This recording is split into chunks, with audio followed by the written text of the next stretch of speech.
Good morning, dear students. Now, here I am presenting to you the next lecture of Chapter 2 History.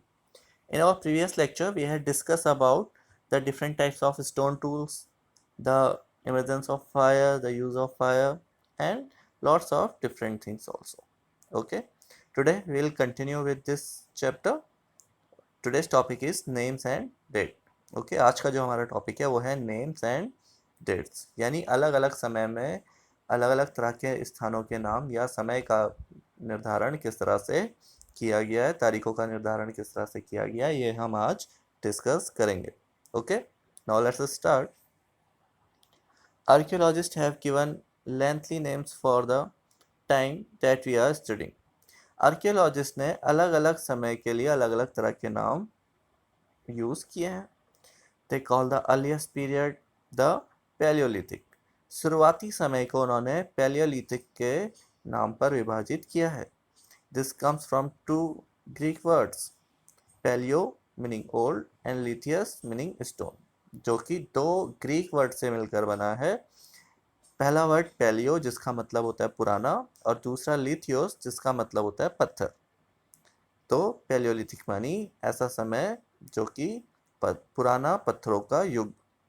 The name points to the importance of find of stone tools, क्योंकि इस समय पत्थरों से बने औजार कई भारी तादाद में मिलते हैं, इसलिए इसको पैलियोलिथिक टाइम बताया गया है. The Palaeolithic period extends from 2 million years ago to about 12,000 years ago. ये जो पैलियोलिथिक टाइम है ये आज से लगभग 2 मिलियन ईयर्स से लगा के 12,000 साल पहले तक का समय कहलाता है. This long stretch of time is divided into the lower. इसके बाद इस पूरे समय को भी काफ़ी भागों में तोड़ा गया है, जिसे मिडिल एंड अपर पैलियोलिथिक समय भी कहते हैं. This long span of time covers 99% of human history. इस लंबे समय में लगभग 99% ह्यूमन हिस्ट्री कवर हो जाती है. The period when we find environmental changes beginning about 12,000 year ago till about 10,000 year ago is called the Mesolithic Middle Stone.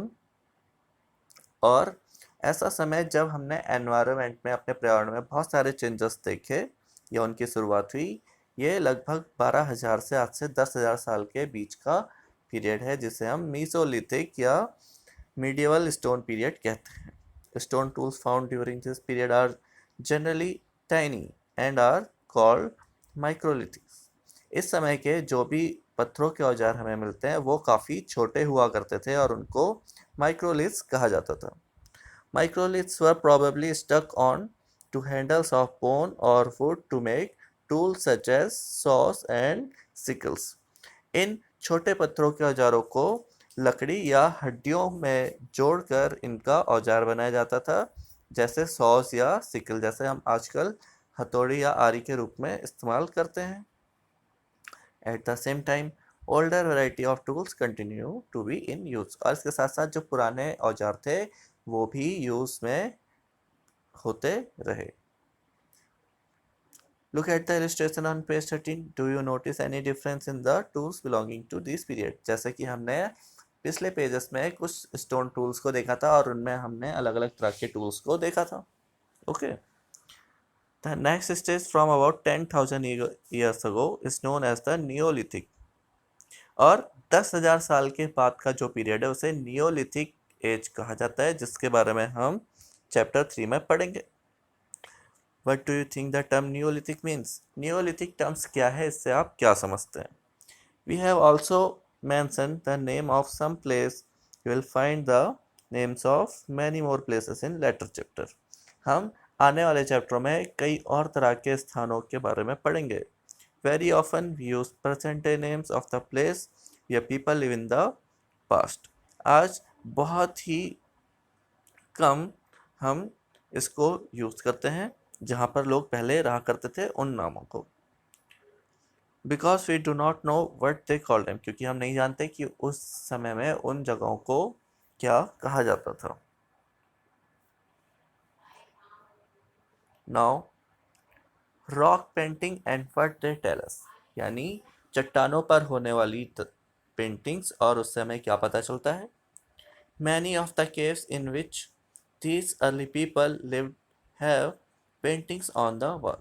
बहुत सारी गुफाओं में जहाँ पे ये शुरुआती मानव रहते थे वहाँ पर इस तरह की पेंटिंग दीवारों पे मिलती है. Some of the best example are from Madhya Pradesh and southern Uttar Pradesh. और इसके ज़्यादातर उदाहरण मध्य प्रदेश और दक्षिणी उत्तर प्रदेश में मिलते हैं. These paintings show wild animals drawn the great accuracy and skills.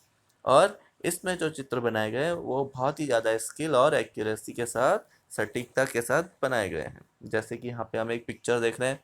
A painting from a rock shelter describe the painting. यहाँ पर एक पत्थर की चट्टानों में हमें ये एक जानवर और इंसान की जैसी कृति दिखाई दे रही है. ओके, इसी तरह की बहुत सारी और भी चित्र उन गुफाओं में बने होते थे. Okay, now this is for today. What is your homework? Just revise these two topics. इन दो टॉपिक्स को एक बार फिर से पढ़ें. If you have any doubt and confusion you can ask me. Okay, thank you. Have a good day.